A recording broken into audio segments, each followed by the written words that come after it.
What up guys, your boy Kothis, and yes, you saw correctly, that was a 200k hit with a katana. Now this build I'm about to show you is absolutely busted. Keep in mind that all the footage you're going to see is on very hard mode, that's what we're playing on, and this thing one-shots everything, from cops all the way to cyber psychos and everything in between. The only thing that may not get one shot may be the final boss, but spoiler alert, I'm going to show you what we do to the final boss at the end of the video. Now if you haven't beaten the game, you will click out at the end of the video, that way you don't ruin anything, but if you want to go ahead and see how good this build is, you'll stick around and see what we do to the final boss. Anyways, this is a very information heavy video, so we have a lot to go over. Let's just go ahead and dive right in. All right guys, let's not waste time. You see I'm a level 50. I got 20 in reflexes, 20 in body, and 20 in cool. Moving on to stealth, I like Crouching Tiger. You don't need it if you don't want it. It just helps increase movement speed by 20% while sneaking. And I like to pair it with Ninjutsu, which crouch attacks from stealth with melee weapons deal 100% more damage and guarantee a crit. So you have a 100% chance to crit, and we're also moving a lot faster while creeping around because of Crouching Tiger. Now, going on to Cheat Death, when your health drops below 50%, it reduces all incoming damage by 50% for 10 seconds. This is huge. Good luck dying with this on. Then we have Assassin, which deals 15% more damage to human enemies. Since most enemies in the game are human, this is needed. This is really, really strong. Then on top of that, if you want, you could put points in the Ghost. You don't really have to. It just helps your detection time. I don't know. It's up to you. And then Hasty Retreat temporarily boosts movement speed by 50% for 5 seconds when detected by an enemy. So this just allows us to move a lot faster. And then obviously from the shadows, when we are detected or we enter combat, crit chance increases by 50% for 7 seconds. Now this can be up a lot because we're constantly going in and out of combat. This is really, really strong. Now moving on to Cold Blood, first thing we want is Cold Blood itself. After defeating an enemy, you gain Cold Blood for 10 seconds, which increases movement speed by 2% per stack. So we have 3 stacks, so it stacks up 3 times.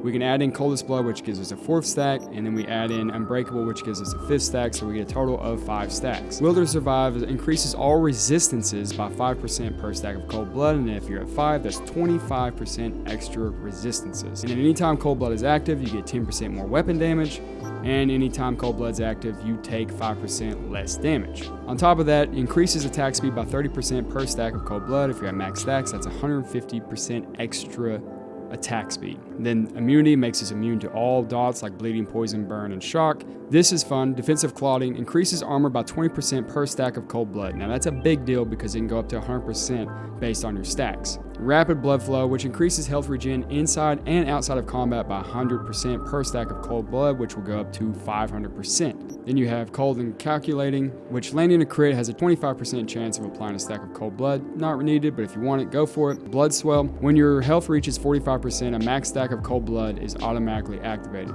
Not bad, but not really needed. And then Coagulant. Stacks of Cold Blood are removed one by one, not all at once. Now this is something that you want to spec into or put a point into because your Cold Blood will disappear fast unless you put a points here.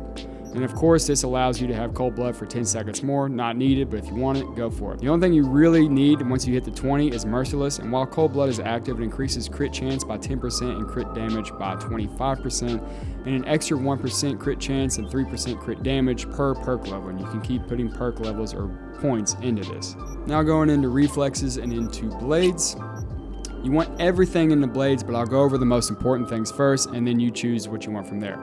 First off, Roaring Waters. Strong attacks with blades deal 50% more damage. That's a big deal. Get that. And then Sting Like a Bee increases attack speed with blades by 30%. Another big deal. Get that. And then Slow and Steady. Armor is increased by 30% while moving. And since we're doing a melee build, we're always moving. And then Flight of the Sparrow reduces the stamina cost of all attacks with blades by 50%. You want that. And then you have Death Bolt. While wielding a blade, defeating an enemy restores 20% health and increases movement speed by an additional 30% for 5 seconds.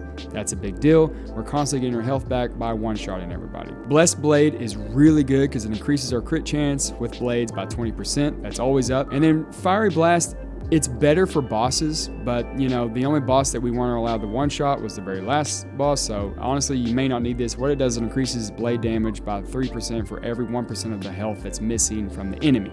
This for sure is needed. Judge, Jury, and Executioner increases damage with blades by 100% against enemies with max health.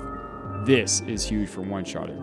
Now, Everything else in the tree is based off bleed. Crimson Dance, when you do a combo, you have a 30% chance to apply bleed. And then if you have bleed and you hit an enemy with bleed, it recovers 10% health. And then this allows the bleed duration to last longer. This stacks bleed up to 3 times. So if you want to run the bleed route, go for it, but we're one-shotting, so I don't think bleed's worth a damn. This is more for defense. If you do like a parry attack or a defensive attack with blades, you have a 300% more damage on that attack. I doubt you'll be using that, but if you want it, go for it. And then dodging increases damage with blades by 50% for 5 seconds. You can dodge before you attack somebody and just have 50% extra damage every time. And finally, you definitely want Dragon Strike. Increases crit damage with blades by 25%, and you can put more points into this if you want. This is not really needed. Dodging recovers 20% stamina. I'd say just put 1 point in that and you'll have 15% extra stamina every time you dodge.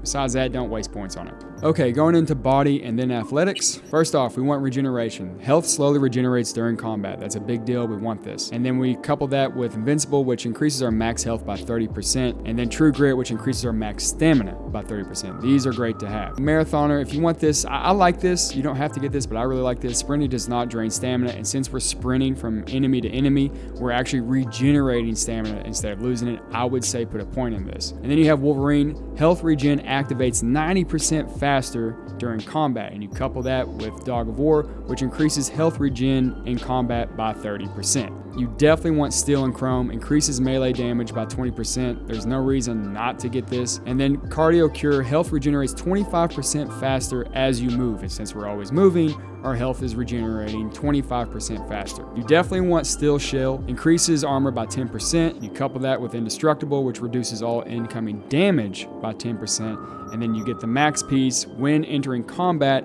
armor and resistances increase by 10% for 10 seconds, so we're looking at 20. Now you can get the rock if you want. It just allows you not to get knocked down. I don't think it's really needed. You can also get Pack Mule, which just increases carrying capacity by 60. Not really needed, but if you want it, go for it. And then you have Epimorphos, I think that's how you say it, regenerate up to 100% of max health outside of combat. Not really needed, but if you want it, go for it. And then like a butterfly, dodging does not drain stamina. So if you're a guy that dodges a lot, go ahead and get that. All right, going over cyberware, my operating system is Sandovision, or however you say that. Slows time by 25% for 16 seconds, increases damage dealt by 15%, and increases crit chance by 15% anytime that we are in slow-mo. Now I've added 3 other mods to this, which allows me to get 5% health back anytime I kill, 15% stamina back anytime I kill, and enemies take 70% more time to notice us. Now if you're not into slow motion, you can definitely run one of the Berserker mods. They're the same, they're just not slow motion. So what this does is it increases damage by 15%, increases armor and resistances by 15%, allows you to have 40% more health and 40% more stamina, and anytime you kill an enemy, you get 5% max health back. For the skeleton, I like the micro rotors. It's completely up to you what you run here, but I would suggest finding micro rotors because it increases your attack speed, and obviously attack speed's better with a melee build. Second is up to you. It's completely what you want to run. Hands don't matter, arms don't matter unless you are running mantis blades. Then you will build those however you want to build those. As far as the legs, it's up to you. I like reinforced tendons because I like to be able to have the double jump. If you're not in the double jump, then I would say get your hands on the lynx paws because this allows you to move and run more quietly, so enemies take longer to detect you. None of these matter, they're up to you.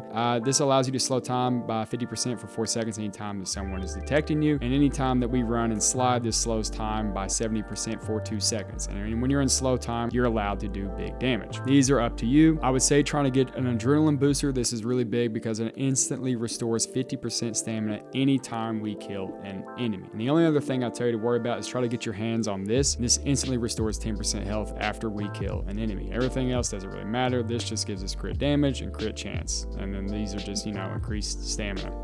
Anyways, let's go ahead and jump into armor. All right, guys, going into weapons and armor. As you see, I have purple armor on all my slots. The reason being is because it's very, very easy for you and me to be able to go get this from any of the clothing vendors. Now, if you are lucky enough to come across gold and or legendary armor, obviously you want to slot it because it gives you 2 extra mod slots. Now, my favorite mods in the game are the Deadeye, which gives us plus 15% crit chance and plus 30% crit damage, and the Predator, which gives us plus 25% bonus damage against high threat and moderate threat enemies. And since every enemy in the game is either high or moderate threat, you constantly have 25% extra damage.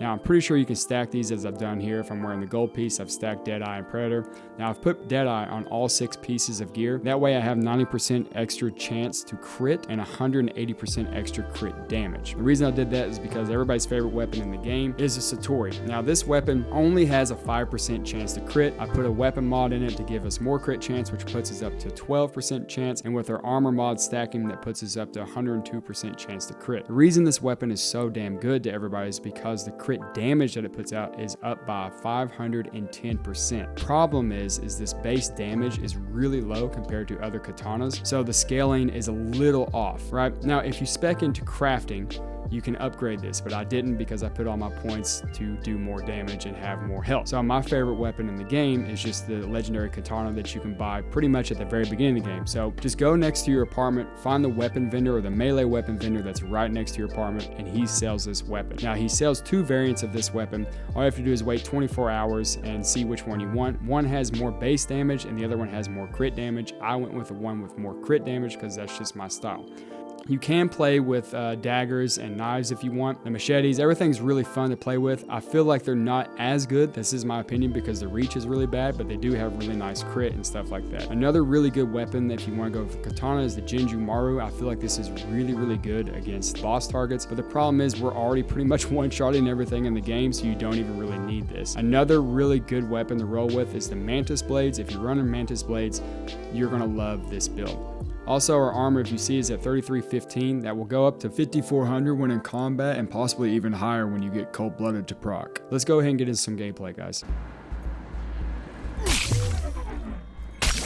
think I heard something.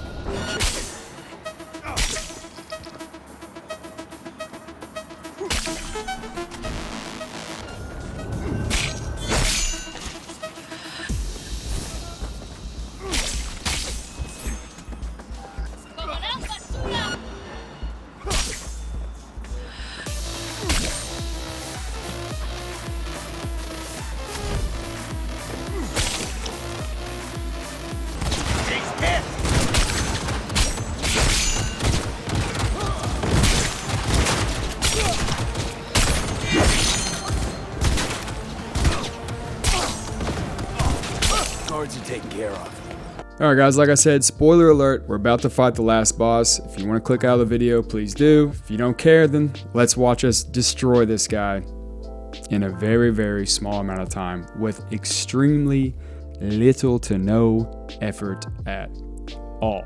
Your meat is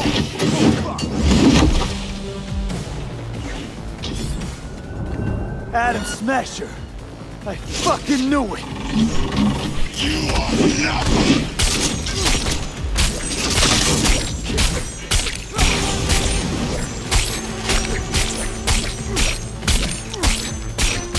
Come here. You spit. Adam Smasher. Finally. Done and gone. How about that, Johnny? Well, that boss fight was really hard. Anyways, that pretty much sums it up. If you guys enjoyed it, please like, subscribe, and comment. It helps this channel a lot. It helps me out a lot. In the future, I'm going to continue to play this. If you want me to do a different build or you have any questions, just please hit me in the comments and I'll do your build and or answer your questions. I don't know what I'm going to do next with it. I mean, I could do a sniper build. Those are broken. I could do a shotgun build. Those are broken. I haven't seen anybody really do any SMGs or assault rifles. Maybe I could do that because those aren't really that broken, but you can probably find a way to break the game by playing with them. Anyways, you guys have a great day and I will see you in the future. Later, guys.